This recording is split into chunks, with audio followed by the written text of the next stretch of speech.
Alright, so far, got my rims back and played with some spacers.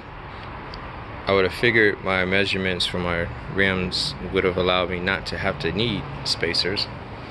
But I got a 1.5 up front right here, and it looks like it's gonna be in line, and that's gonna work. And I've got a 3" in the back, and it looks like that's gonna be in line. That's gonna work.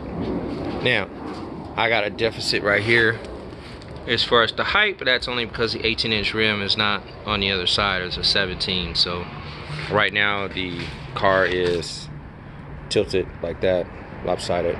So that would account for some of that. And then now that that is like that, I'm gonna have to cut into that flare and get creative as far as some ventilation and stuff to make this particular design work. And I think I want to, because I don't have coilovers on my car, and so that way when the kit is done, you'll be able to literally just bolt it on to any earlier model 911 and not have to worry about spending another 6-7 G's just in coilovers and install, setting your car, quarter balance, this, that, the other.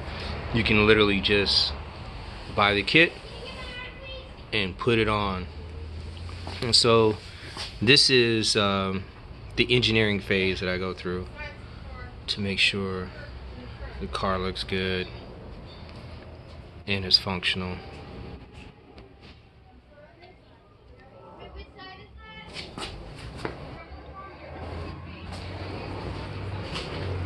The other cool thing about leaving a stock height, although there's a slope right here for my driveway, is that I'm gonna have a little bit of space for designing a diffuser.